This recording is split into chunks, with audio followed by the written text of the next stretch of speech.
사람 사이에 갈등, 반목, 다툼, 더 나아가 정치, 경제 상황, 이 얼마나 무서운 싸움입니까? 이 무한 경제, 이것 또한 싸움이죠. 또 우리 자신과의 싸움도 마찬가지지 않습니까?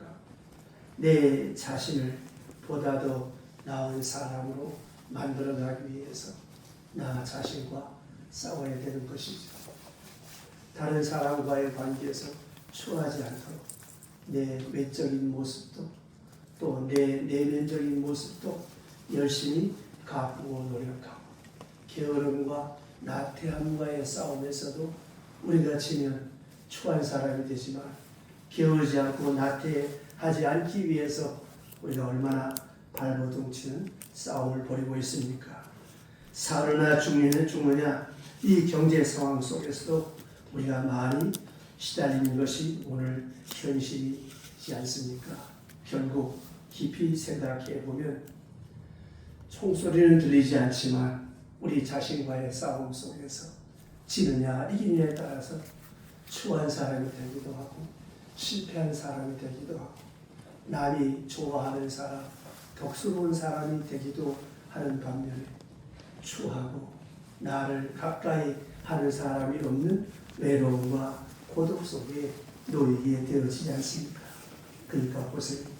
우리 현실 속에 경제 전쟁, 정치적 싸움, 이런 사회 구조 속에 있는 자와 없는 자, 가진 자와 못 가진 자, 높은 자와 낮은 자, 또 인권 문제를 비롯해서 우리는 모든 것으로부터 도전받으며 방어하며 계속 싸워 나가고 있는 것이 우리의 현실입니다.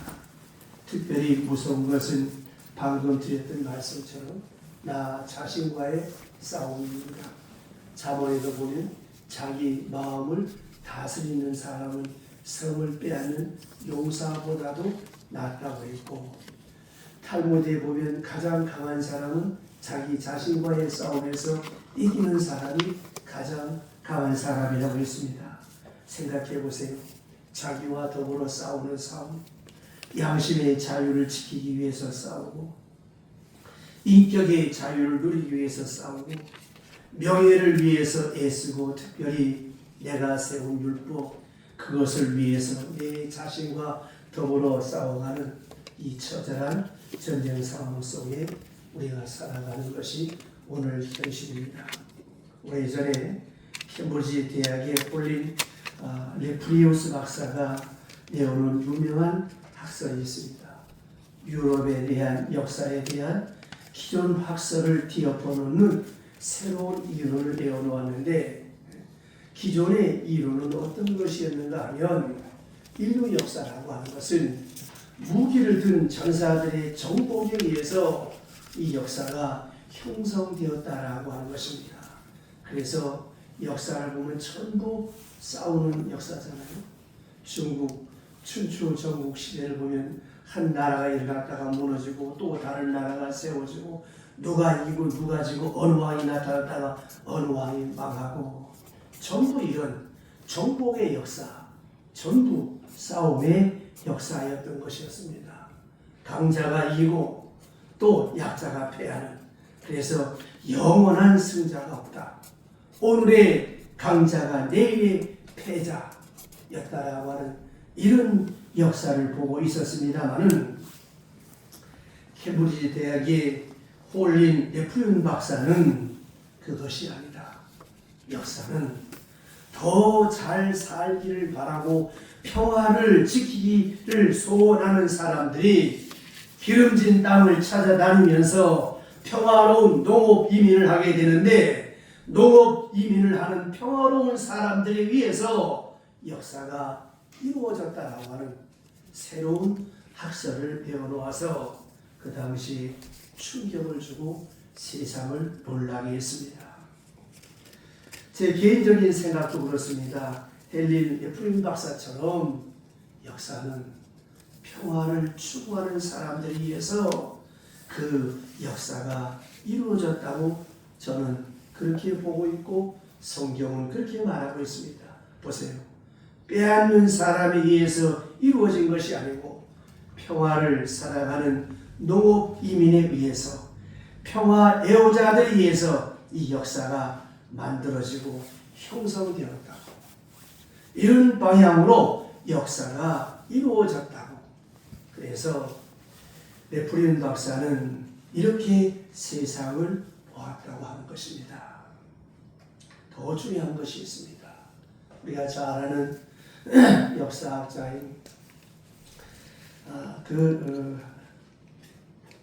이름을 제가 깜빡했는데 역사학자는 세상의 모든 문명은 외세의 침입에 의해서 아놀드 토인비의 역사 이해를 보면 세계의 모든 문명은 외세의 침입에 의해서 무너진 것이 아니라 자체적 지리멸렬 붕괴라고 하는 것. 그건 무엇 때문이냐? 도덕과 윤리의 타락으로 무너졌다고 하는 것이죠. 강자에 의한 역사가 아니라 네프림 박사가 말한 평화주의자들의 역사가 기록이 되어지고 그 평화를 지켜나감의 기둥과 같은 것이 무엇이냐? 도덕과 윤리라고 하는 것입니다. 자, 여러분은 어느 쪽이라고 생각합니까? 강자에 의해서 역사가 만들어진 것 같습니까? 아니면 평화주의자에 의해서 역사가 만들어졌다고 생각하십니까? 한번 깊이 생각해 보시기 바랍니다. 트럼프가 이란을 공격했어요. 한 달 넘게 전쟁이 가중되고 있습니다. 여기에는 승자도 패자도 없이 모두가 지금 상처를 안고 있는 상황입니다. 협상을 위한 강한 압박 속에서 이제 곧 뭔가가 협상이 이루어지겠지요. 결국은 무엇입니까? 무엇 때문에 전쟁을 하는 겁니까? 결국은 서로가 서로의 깊은 상처와 손실만 남은 것뿐입니다. 그러나 평화는 힘과 반대로 그를 살리고 나를 살리는 이 평화가 오늘 인류의 역사를 이렇게 눈부시게 만들어 왔다면 눈부신 인류 역사의 발전을 붕괴시키는 것은 참혹한 파괴와 전쟁의 역사라고 하는 것입니다. 예수님은 분명히 말씀하십니다. 온유한 자가 땅을 차지한다. 강자가 이기는 세상 같지만 사실은 그렇지 않습니다. 약자가 이깁니다. 우리의 신체의 구조도 보세요. 이빨이 강하죠. 이빨처럼 강한 것이 없습니다. 그런데 여러분, 가장 부드러운 것은 무엇입니까? 혀지고 가끔 맛있는 음식을 먹다가 혀를 풀리는 수가 있어요. 근데 보세요. 혀 빠져 죽은 사람 봤어요? 이는 빠져도 혀는 빠지지 않습니다. 인간관계도 마찬가지. 큰 소리 빽빽 치던 남자들이 요새는 힘없는 세상이 되어버렸고 온유하고 부드러운 여자들의 세상이 되어가잖아요. 햇님과 바람 이야기 하시죠. 강하게 밀어붙이면 일이 될 것 같이 그럴수록 나그네는 외투를 더 강하게 움켜잡았다고 하잖아요. 그러나 미약하고 초라하고 나약한 햇볕이 내리쬐을 때 나그네의 움츠렸던 몸이 풀리기 시작하며 외투를 벗지 않습니까? 동물의 세계를 한번 보세요. 이 동물의 세계 맹수가 강하잖아요. 그런데 맹수는 멸종이 되어져 가고 지지리도 약한 짐승들만이 번식에 번식을 더하는 것을 보고 있지 않습니까? 자, 이 아침 우리의 눈을 열어 다시 한번 우리의 시각을 바꾸어 보십시다.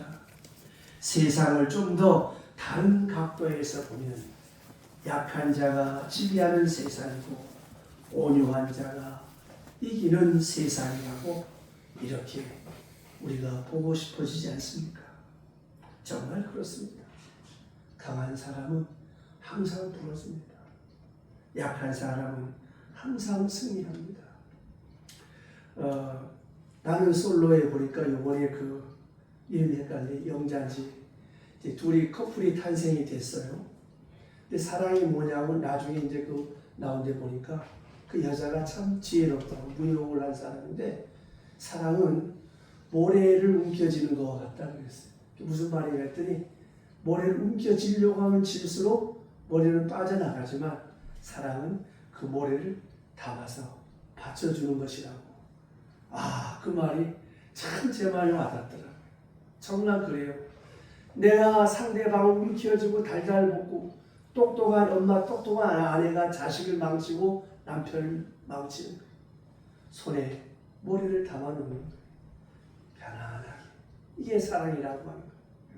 여러분, 어느 것이 진정한 승리입니까? 움켜쥐고 내 것으로 소유하겠다고 잡으면 잡을수록 모래는 빠져나가 버리고 마는 것입니다. 승리가 무엇입니까? 분명한 승리는 정복이 아닙니다. 승리는 남을 죽이고 남의 것을 빼앗는 그런 것이 승리가 아닙니다. 그럼 승리는 무엇일까요? 행복은 무엇일까요? 함께 더불어 사는 것이 승리요 행복입니다. 나 하나만 살아봐도 아무 소용이 없기 때문에 승리는 빼앗고 나서 허망하게 만들어지는 역사가 아니라 승리는 오히려 주면서 희생하면서 배려하면서 기뻐하는 것이고 남을 미워하면서 스스로 통쾌하게 여기는 거기에 승리가 있는 것이 아니고 오히려 사랑하고 베풀고 감사하는 그곳에 진정한 기쁨과 행복과 승리가 있다고 하는 것입니다. 더 나아가 자기 위에 돛이 되어서 남을 정죄하고 그리고 내가 이겼노라고 한번 큰 소리 질러봤댔자 허무함이 그지없고 아무 소용이 없습니다. 이유야 어땠든지 간에 그저 너그러운 마음으로 남을 용서하고 화해할 때 비로소 거기에 기쁨과 평안과 행복이 있다고 하는 것입니다. 여러분, 남을 짓누르고 기뻐하는 승리는 승리가 아닙니다. 화목하고 더불어 기뻐할 때 그것이 승리요. 원수를 죽여놓고 만세를 부른다고 하는 그것이 승리가 될 수가 없다고 하는 것이죠. 트럼프가 오히려 유화책을 썼더라면 얼마나 좋았을까 하는 그런 안타까운 생각이 들 때가 많습니다. 천문학적인 손실이 전쟁을 일으킨 나라나 폭격을 맞은 곳이나 똑같지 않습니까? 저는 오늘의 상황을 보면서 진정한 승리, 진정한 기쁨은 화목하고 더불어 배려하고 섬기고 희생할 때 거기에 승리가 있는 것이지. 원수를 죽여놓고 만세를 부른다고 해서 거기에 승리가 있는 것이 아닙니다. 원수를 사랑하고 원수를 봉사하고 섬기고 그리고 화목하게 할 때 더불어 행복이 찾아오고 더불어 기쁨과 위로와 평안이 찾아온다고 하는 것입니다. 그러므로 생각합니다. 사랑 그 자체가 승리가 아니고 무엇이겠습니까? 나폴레옹은 헬레나 섬에 유배되어서 뒤늦게서 후회합니다. 나는 무력으로 세상을 정복하려고 했지만 나약하고 초라한 가나안의 목수의 아들 예수는 사랑으로 세계를 정복하고 승리했다. 여러분, 부부간의 자녀와의 관계, 우리 인간 관계의 가장 중요한 것이 무엇입니까? 예수 그리스도의 삶. 이 사순절은 그리스도의 삶의 발자취를 내 몸에 새기는 시간입니다. 비록 짧은 40이지만 그러나 무엇을 우리가 우리의 몸에 새기는 것입니까? 희생과 배려와 섬김과 사랑의 수고와 헌신. 이것을 위해서 주님은 십자가를 짊어지시고 골고다 산상을 향하여 나아가셨다고 하는 것이죠. 영국 사람들이 쓰는 경어 중에 그런 말이 있습니다. 에피튜드가 있고 제가 늘 자주 강조하는 에티튜드가 있습니다. 에피튜드라고 하는 적성과 재능을 말하는 것이고 에티튜드는 삶의 태도, 삶의 자세를 말합니다. 그러면 참 승리라고 하는 것은 적성과 재능에 있는 것도 아니고 능력에 있는 것도 아니라고 하는 것입니다. 그러면 참 승리는 어디에 있는가? attitude, 삶의 자세, 삶의 태도. 사회심리학자 커밍웍의 이론을 제가 자주 말씀드렸죠. 성공하기 위해서 네 가지 요소. 첫째, 하드웨어, 머리가 좋아야 되고, 두 번째, 소프트웨어, 지식을 축적해야 되고 머리에. 세 번째, 축적된 지식을 적용할 수 있는 애플리케이션, 적응 능력이 있어야 되고, 이 세 가지보다 더 중요한 것이 삶의 태도, 애티튜드라는 말씀을 드렸습니다. 승리는 삶의 자세에 있고 성공도 삶의 자세에 있습니다. 상황이나 환경이나 여건이나 재능에 있지 않다고 하는 것입니다.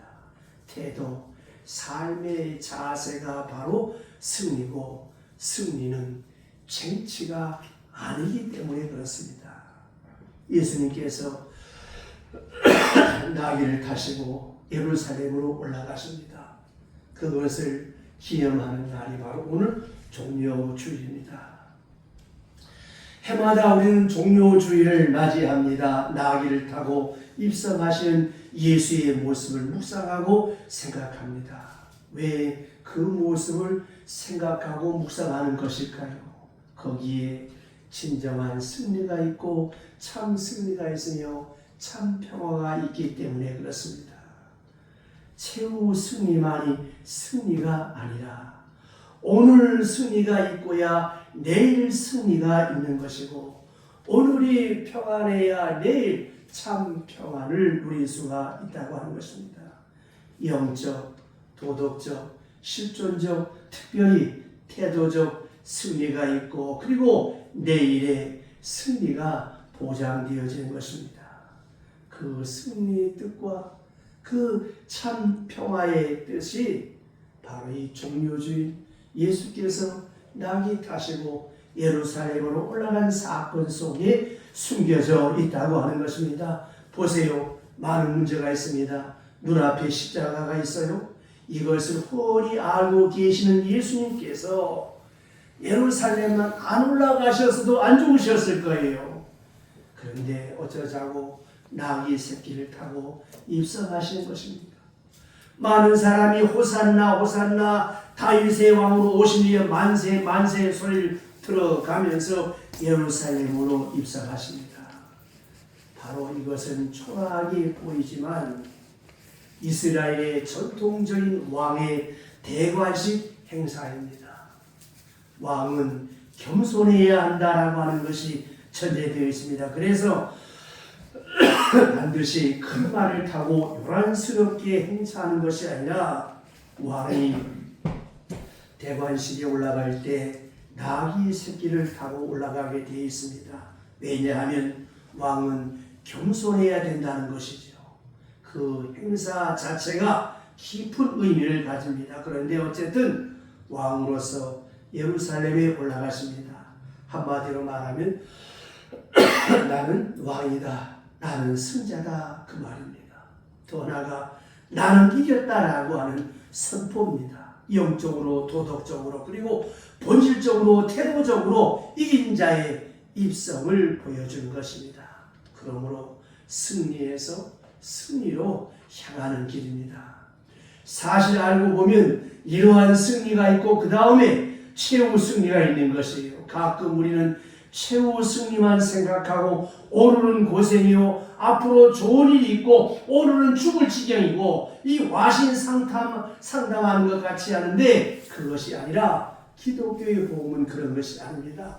현재의 승리가 있고 현재 영생이 있고 현재 행복이 있고, 그리고 이어서 최후 승리가 앞에 있다고 하는 것을 잊지 말아야 합니다.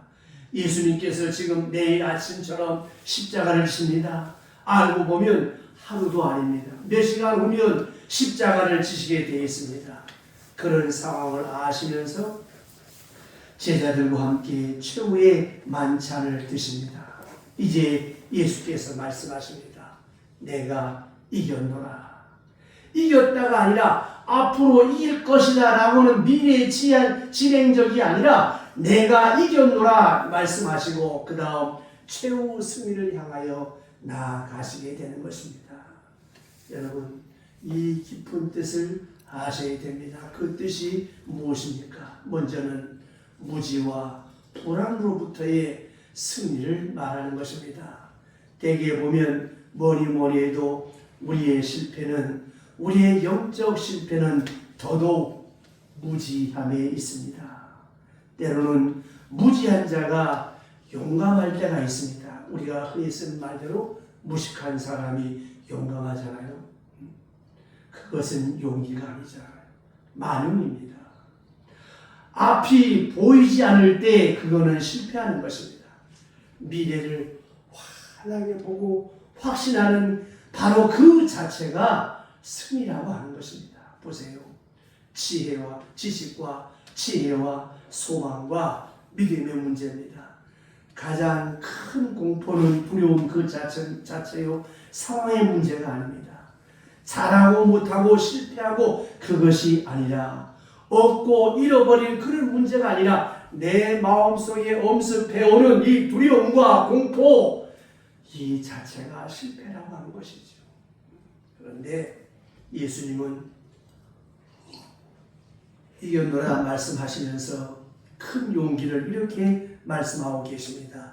사도행전 20장 22절에 가서 보면 사도 바울이 예루살렘을 향하여 가려고 할 때 그는 이렇게 고백하고 있습니다.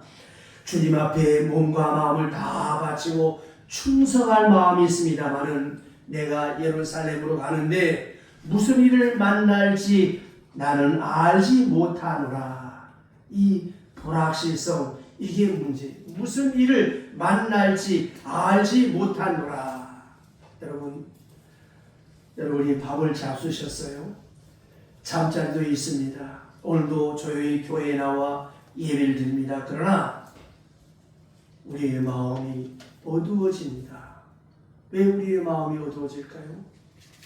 또 무슨 일이 일어나는지. 참 요새는 하룻밤 자고 나면 신문이냐 뉴스 보기가 참 두려울 때가 많습니다. 또 무슨 깜짝 놀랄만 난 일이 생기는 것. 너무나 엽기적인 사건이 많이 생기고 또 이렇게 산불은 또 많이 나고 또 이렇게 화재가 또 이렇게 나고 여러 가지 복잡한 문제가 우리 앞에 얼마나 많이 생깁니까? 그 자체 바로 그게 문제라는 말이죠. 이걸 이겨야 하는 거예요. 두려움의 근본은 무엇입니까? 무지입니다. 몰라서. 앞이 보이지 않으니까. 그래서 요새 점집에 사람들이 많이 찾는다는 것입니다. 전쟁을 찾아가는 이유가 뭐예요? 불확실성 때문이지요. 이 불확실성의 또 근본이 뭐냐면 의에 대한 구체성입니다.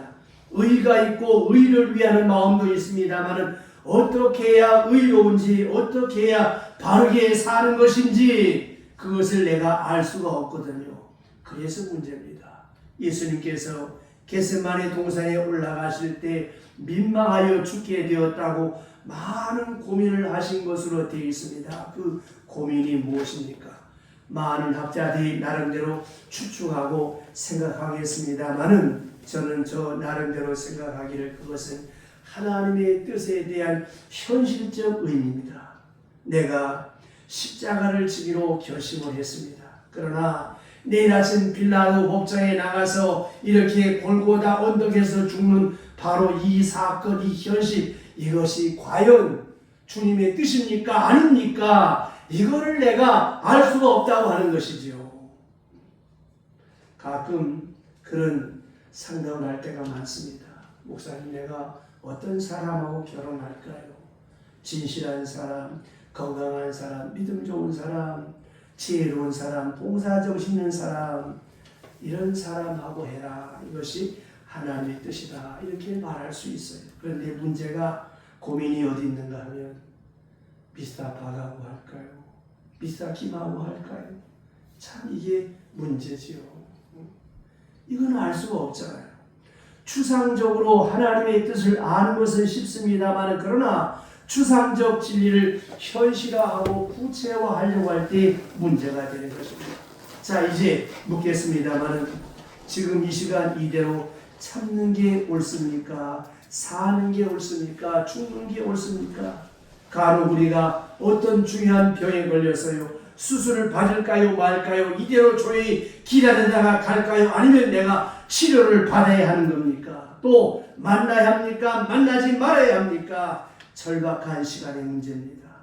하나님의 뜻대로 살 마음도 있어요. 결단한 마음도 있습니다만 구체적으로 어떻게 하는 것이 하나님의 뜻입니까? 이걸 모를 때 이걸 극복하는데 바로 싸움이 있는 것입니다. 앞이 안 보입니다. 그러나 예수님은 앞을 보았어요. 때로 우리는 의미의 문제에 부닥칠 때가 많습니다. 내가 이 생하고 수고하는데 아무 의미가 없는 것 같아요. 아주 쓸모없는 일을 위해서는 한평 살아온 것 같고 순간순간 허무에 빠지거든요.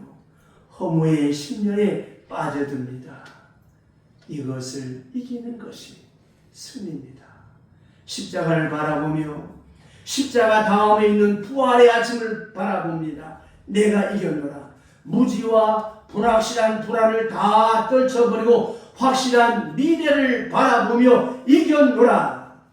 또 무엇보다 중요한 것은 이 고독이라고 하는 것입니다. 여러분, 고독처럼 무서운 게 없지 않습니까? 병드는 거, 아픈 게 문제가 아니에요. 병들면 외롭고 고독해지잖아요. 가난이 문제가 아니지 않습니까? 친구가 없거든요. 그래서 고독처럼 무서운 것이 없습니다. 우리 105세가 되셨나요? 김영석 교수가 그런 말을 했어요. 나이를 먹으니까 너무 외롭다.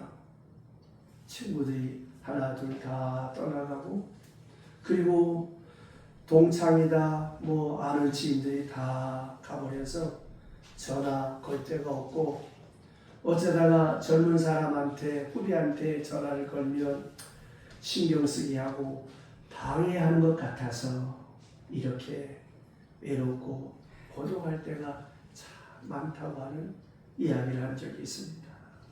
자, 여러분 보세요. 자녀들을 위해서 애쓰다가 아이들이 성장을 해서 밖으로 나가잖아요. 그때 뒤늦게 찾아오는 후회가 무엇입니까? 집 안에 있을 때, 아둥바둥 거릴 때 더 잘해줄 걸. 공부한다고 객지로 나가고, 그 시집가고 장가가고 나면 어떻습니까? 두 사람만, 한 사람만 남다 보니까 참 고독한 것이죠. 이 고독이 참 무서운 것입니다. 오늘 예수님의 말씀을 보니까 고독에 대해서 절박하게 말씀합니다. 먼저는 너희가 다 나를 떠날 때가 왔다. 내게서 떠나고, 또 하나 고독 중에 무서운 고독이 이해가 없다고 하는 거예요. 예수님의 깊은 마음, 십자가 하시는 그 엄청난 뜻을 아무도 이해하는 자가 없어요. 그래서 예수님은 고독하다는 것입니다. 솔직히 말하면 12 제자 중에 한 사람도 없었어요. 예수님의 마음은 오로지 예수님만이 아시는 거예요. 이런 기가 막힌 상황이 어디 있습니까? 단 한 사람도 예수의 뜻을 아는 사람도 없었습니다. 제자들이라고 하는 것은 지금 앉아서 말하길 네가 우정성할래, 네가 자정성할래, 이런 헛된 꿈만 꾸고 있고, 십자가를 앞에 둔 예수님은 홀로 외롭고 고독하게 십자가를 지십니다. 아무도 나를 이해할 자가 없다.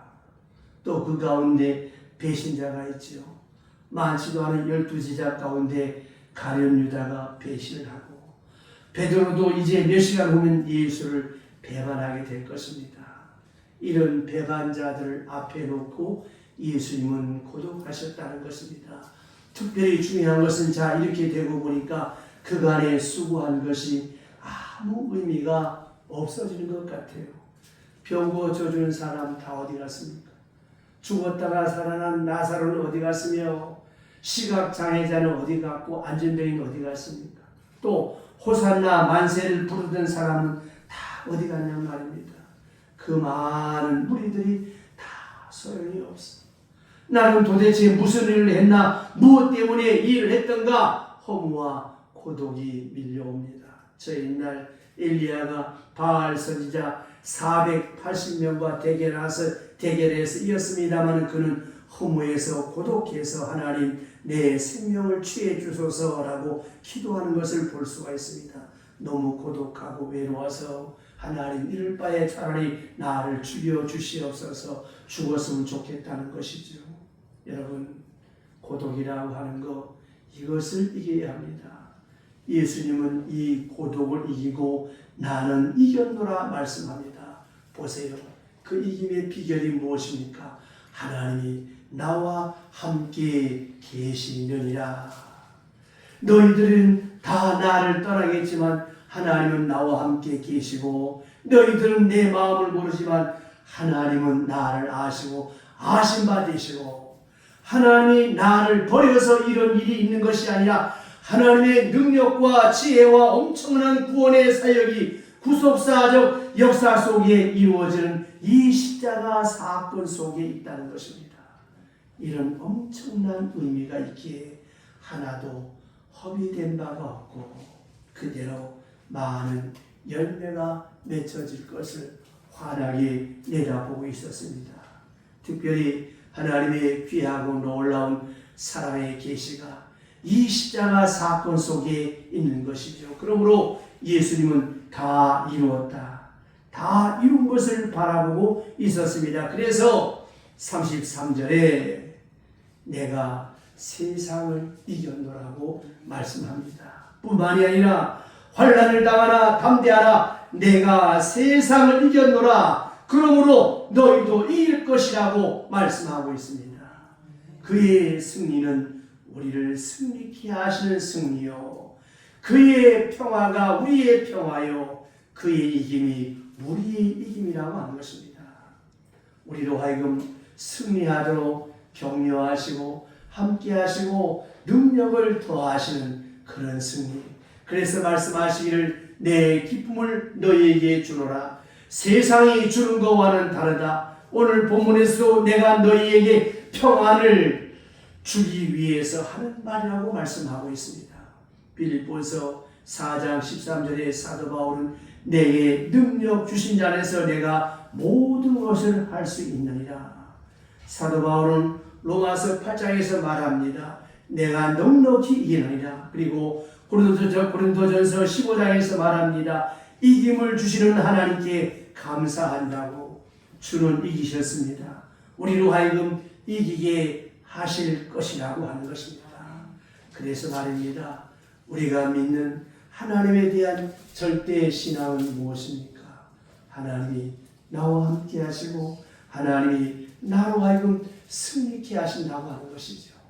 세상 사람들의 눈을 볼 때는 초라한 나귀에 타고 올라가는 나약하고 무능한 예수처럼 보였지만 주님이 거기에 함께 하시면서 참 평화는 무력과 폭력과 거대한 힘을 앞세운 평화가 아니라 초라하고 나약한 겸손한 왕 나귀를 타신 예수의 모습 속에 있는 것이고, 진정한 승리는 무력이나 거대한 힘이 아니라 초라한 나귀를 타고 오르셔서 많은 조롱과 비난과 핍박과 아픔 속에 십자가를 치는 것이 무능한 것처럼 패배자인 것처럼 보여졌지만 거기에 참 승리가 있었고 참 평화가 있었다고 하는 것입니다. 여러분, 때로 우리는 인간관계 속에서 내 자신은 왜 이렇게 무능한가? 나는 왜 이렇게 초라한가? 내 스스로가 위축이 되고 자격지심이 초라해질 때가 있습니다. 그러나 여러분, 비교하지 마세요. 그 사람은 그 사람들의 삶이 있고 나는 나들의 삶이 있고 사명이 있으며 하나님이 나와 함께 하신다고 하는 것입니다. 나와 함께 하신 그 하나님 앞에서 나의 참 평화, 참 승리는 어디 있습니까? 그를 위하여 희생하고 배려하고 섬기는 거기에 참 기쁨, 참 평화가 있고 참 승리가 있는 것입니다. 예수님의 모습을 보세요. 말씀 한마디만 하시면 12영도 더 되는 천사가 내려와서 예수를 영접할 수 있고 원수를 진멸할 수 있는 이런 힘을 쓰지 않았어요. 트럼프처럼 무지막대한 힘을 쓰지 않았어요. 오히려 초라하게 비난받고 핍박받고 조롱당했지만, 그러나 그 핍박, 그 조롱 속에서도 본인의 자세를 흐트리지 않았다고 하는 것이죠. 예수의 사람은 어떤 환경, 어떤 여건 속에서도 예수의 사람의 삶의 자세는 흐트리면 안 되는 거예요. 예수의 사람의 삶의 자세가 무엇입니까? 오늘 나귀를 타시고 예루살렘으로 입성하시는 예수 그리스도의 모습, 이것이 저와 여러분의 모습이 되어져야 합니다. 역사는 강자에 의해서 이루어진 것이 아닙니다. 평화를 주장하고 평화를 추구하는 사람들에서 역사가 만들어졌고, 아놀드 토인비의 역사 이해처럼 문명이 망하고 나라가 붕괴되어지는 것은 외세의 힘이 아니라 자체 지리적 도덕적 타락과 윤리적 타락 속에 스스로 무너졌다 했습니다. 저와 여러분이 그리스도의 사람, 예수의 사람으로 오늘 나귀를 타시고 입성하신 그 주님의 삶을 따라가는 여기에 참 평안과 참 승리가 있는 줄로 믿으시기 바랍니다. 기도합시다. 하나님 아버지, 패배와 열등의식, 피해의식에서 헤어나지 못하는 저희들을 불쌍히 여겨 주시옵소서. 만왕의 왕이신 하나님, 만유의 주제가 되신 그 주님이 내 아버지이심에도 불구하고 우리는 믿음이 없어서 그만 위축되고 초라하고 자격지심 속에 피해의식 속에 살아갈 때가 많사온데, 이제 주님께서 말씀하신 것처럼 내가 세상을 이겼노라 이렇게 선언할 수 있게 하시고, 오늘 승리하고 또 내일 그리고 최종 승리를 주와 함께 얻을 수 있도록 인도하여 주시옵소서. 예수님의 이름으로 기도드리옵나이다. 아멘. 찬송 140장